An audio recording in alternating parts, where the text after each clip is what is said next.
केंद्रीय निवडणूक आयोगाची आज दुपारी 4 वाजता पत्रकार परिषद। बिहार विधानसभा निवडणुकीच्या तारखा आज घोषित होणार। निवडणूक आयोगाच्या पत्रकार परिषदेकडे देशाचं लक्ष।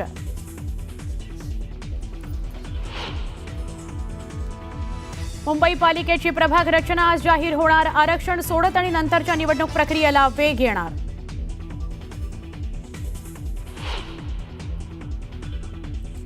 राज ठाकरेंनी बोलावली मनसे नेते आणि सरचिटणीस यांची बैठक। स्थानिक स्वराज्य संस्था निवडणूक आणि पक्ष बांधणी संदर्भात चर्चा होणार।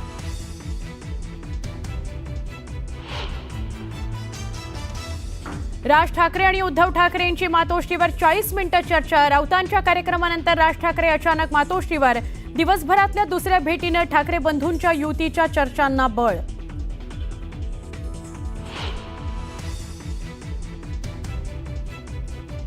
कोल्ड ड्रिप सिरपमुळे लहान मुलांची प्रकृती बिघडण्याचं प्रमाण वाढलं। मध्य प्रदेशातील 16 ते 18 मुलांवर नागपुरात उपचार सुरू। आतापर्यंत 9 मुलांचा मृत्यू झाल्यानं खळबळ।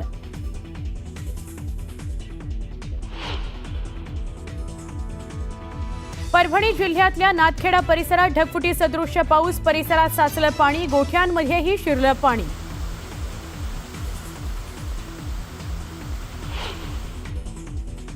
निलेश घायवळच्या पुण्यातील घरावर पोलिसांची छापेमारी। घायवळच्या घरी सापडली जिवंत काडतूस। शस्त्र परवाना नसतानाही काडतूस सापडल्यानं गुन्हा दाखल।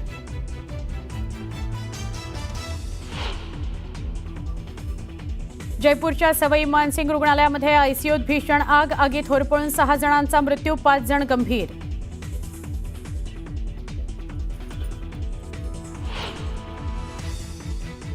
ओडिशामध्ये शनिवारी मूर्ती विसर्जनादरम्यान वादानंतर 13 ठिकाणी 36 तासांचा कर्फ्यू। इंटरनेट सेवा बंद।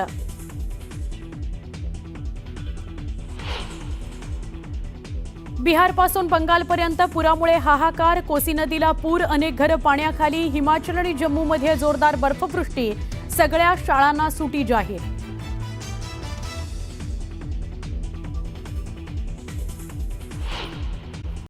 भंडारा शहरात झालेल्या मुसळधार पावसानंतर मिस्किन टँक गार्डनचा तलाव फुटला। त्यामुळे भंडारा शहराचा मुख्य मार्ग पाण्याखाली गेल्यामुळे वाहनधारकांना कसरत करावी लागली। लातूर जिल्ह्यातील काही ठिकाणी पुन्हा एकदा मुसळधार पाऊस झाला। पावसामुळे मुरुडा नदी ओसंडून वाहू लागली। त्यामुळे मुरुडा वाठवडा मुरुड पाडोळी हा मार्ग धाराशिव जिल्ह्यातील कळंबच्या दिशेने जाणारी वाहतूक यामुळे ठप्प झाली आहे। ईशान्य अरबी समुद्रात घोंगावत असलेलं तीव्र शक्ती चक्रीवादळ आज कोकण किनारपट्टीवरती धडकणार होतं। मात्र रायगडपासून हे शक्ती चक्रीवादळ उत्तरेकडे सरकलं। त्यामुळे रायगड जिल्ह्याचा धोका टळलाय। जळगाव जिल्ह्यातील केळी बागायतदारांवरती दुहेरी संकट ओढावलं। एकीकडे पावसामुळे केळीचं नुकसान झालंय, तर दुसरीकडे पाण्याखाली गेलेल्या केळीवरती करपा रोगाचा प्रादुर्भाव झाल्यामुळे अनेक ठिकाणी केळीच्या झाडांची पानं लाल पिवळी पडू लागली आहेत। त्यामुळे उत्पादनामध्ये 30 ते 40% घट होण्याची भीती व्यक्त केली जाते। चंद्रपूर जिल्ह्यात मुसळधार पाऊस झाला। आतापर्यंत जिल्ह्यामध्ये 117% अधिक पाऊस झालाय। त्यामुळे कापूस, तूर आणि सोयाबीन या पिकांना मोठा फटका बसलाय। त्यामुळे शेतकरी हवालदिल झालाय। हिंगोलीच्या वसमत तालुक्यात अतिवृष्टी आणि पुरामुळे केळीचं पीक आडवं झालं। पाऊस थांबून 5-6 दिवस झाले, मात्र चिखल असल्यामुळे चिखलात पडलेली केळी आता सडू लागली। त्यामुळे केळीच्या दरात घसरण होण्याची शक्यता असल्यामुळे शेतकरी हवालदिल झालाय। अतिवृष्टी आणि पुरामुळे बीड जिल्ह्यातील अनेक ठिकाणी पूल वाहून गेलेत। पूर ओसरल्यानंतर सुद्धा वाहून गेलेल्या पुलावरून ग्रामस्थांचा जीवघेणा प्रवास सुरू आहे। तर वाकळूज या गावातील 150 कुटुंब असलेल्या खंडोबा वस्तीतील 500 नागरिकांचा संपर्क तुटला आहे।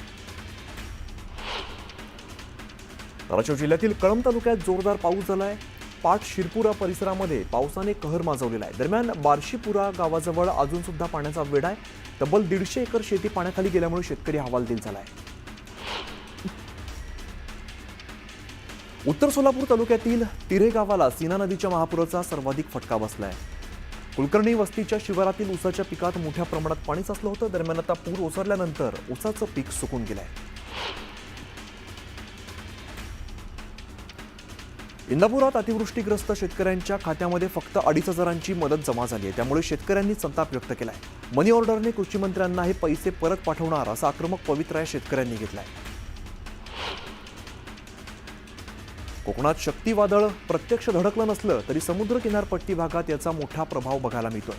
समुद्र खवळलेला असताना प्रचंड उंच लाटा उसळत आहेत, त्यामुळे किनाऱ्यालगतची गावं हाय अलर्टवरती आहेत. सिंधुदुर्ग जिल्ह्यात पावसानं पुन्हा जोर धरलाय. सावंतवाडी परिसरात मुसळधार पावसानं हजेरी लावली, त्यामुळे शेतकऱ्यांच्या चिंतेत मोठी वाढ झाली आहे. त्यामुळे भातशेतीचं मोठ्या प्रमाणात नुकसान होण्याची शक्यता आहे.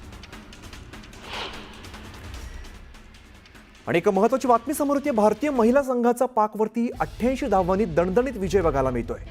महिला वन डे वर्ल्ड कपमध्ये भारताकडून पाकिस्तानची धुळधाण बघायला मिळते. फलंदाजी आणि गोलंदाजीत सुद्धा भारतीय महिला संघाची शानदार कामगिरी बघायला मिळालेली आहे. त्यामुळं आनंदाची बातमी समोर येते. भारतीय महिला संघाचा पाकवरती 88 धावांनी अगदी दणदणीत असा विजय झालेला आहे. महिला वन डे वर्ल्ड कपमध्ये भारताकडून पाकिस्तानची धुळधाण बघायला मिळते. फलंदाजी आणि गोलंदाजीत सुद्धा भारतीय महिला संघाची शानदार कामगिरी बघायला मिळालेली आहे.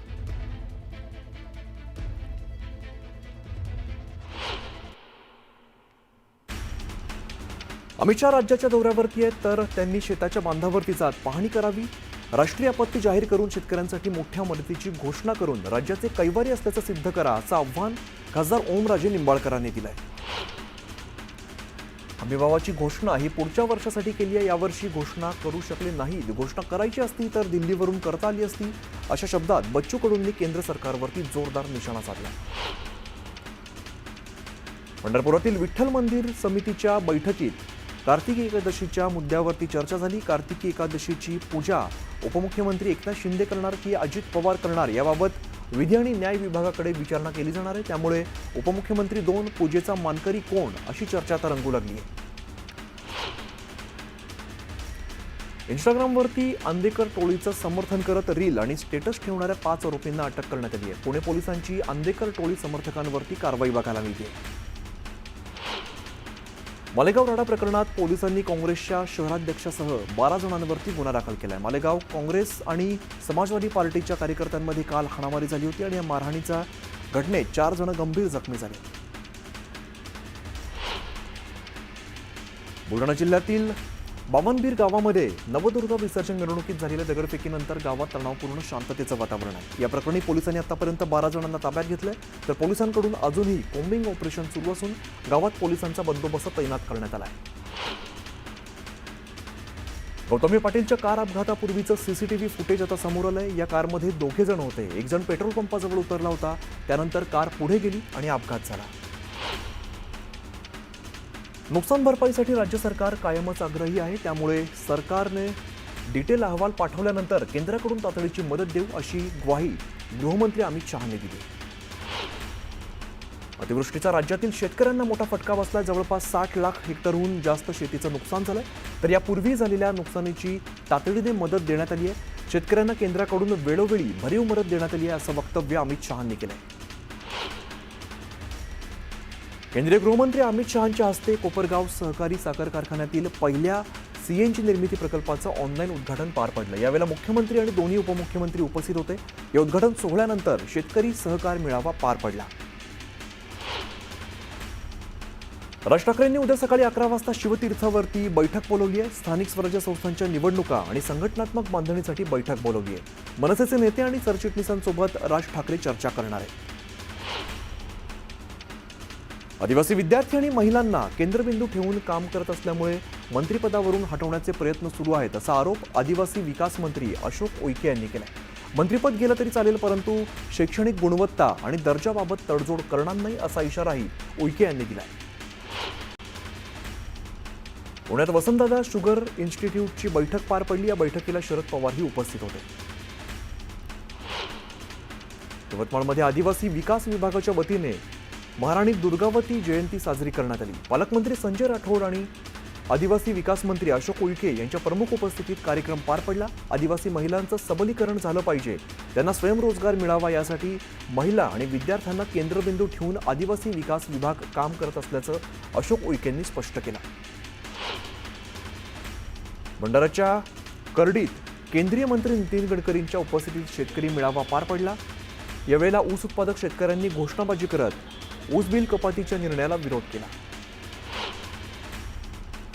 स्वाभिमानी शेतकरी संघटनेचे अध्यक्ष राजू शेट्टी यांनी अतिवृष्टीग्रस्त भागाची पाहणी केली. यावेळेला राजू शेट्टींच्या नेतृत्वात ऊस बिलातील कपातीच्या निर्णयाच्या नोटीसीवर होळी करत सरकारविरोधात जोरदार घोषणाबाजी करण्यात आली. नवरात्रोत्सवात आदिती तटकरेंनी गरबा खेळण्याचा आनंद लुटला. यावरून शिवसेना जिल्हा प्रमुख प्रमोद घोसाळकर यांनी तटकरेंवरती टीका केली आहे. मंत्री भरत गोगावले पूरग्रस्त भागाचा दौरा करतायत, मात्र आदिती तटकरे आनंद लुटण्यात व्यस्त असल्याचं म्हणत पालकमंत्री संवेदनशील असावा असं घोसाळकर म्हणाले. त्यामुळे भरत गोगावलेंनाच पालकमंत्रीपद मिळावं अशी मागणी घोसाळकरांनी केली. ऊसबिलातून प्रत्येक टनामागे 15 रुपये कपातीच्या निर्णयाची स्वाभिमानी शेतकरी संघटनेकडून होळी करण्यात आली आहे. अंबड तालुक्यातील वडीगोद्री या ठिकाणी निषेध आंदोलन करत पूरग्रस्तांच्या नावाखाली सरकार ऊस उत्पादकांची लूट करत असल्याचा आरोप यावेळेला स्वाभिमानीनं केला आहे. शेतकऱ्यांच्या विविध मागण्यांसाठी नांदेडमध्ये स्वाभिमानी शेतकरी संघटनेच्या वतीने रास्ता रोको आंदोलन करण्यात आलं. नांदेड परभणी मार्गावरील तळणी फाटा या ठिकाणी आंदोलन करत कर्जमाफी आणि ओला दुष्काळ जाहीर करण्याची मागणी करण्यात आली. जळगावच्या जामनेर तालुक्यातील कुंभारी बुद्रुक इथल्या विद्यार्थ्यांना कुंभारी तोंडापूर प्रवास करण्यासाठी बसची व्यवस्था नाहीये, त्यामुळे बस सेवा सुरू करण्याच्या मागणीसाठी विद्यार्थ्यांनी आंदोलन केलंय. रायगड जिल्ह्यातील अलिबाग पोलीस ठाण्याच्या हद्दीत बनावट नोटा बनवणाऱ्यांवरती कारवाई करण्यात आली आहे. पोलिसांनी छापा टाकत एका आरोपीला अटक केली आहे. तर या कारवाईमध्ये 12 लाखांच्या बनावट नोटा जप्त करण्यात आल्या.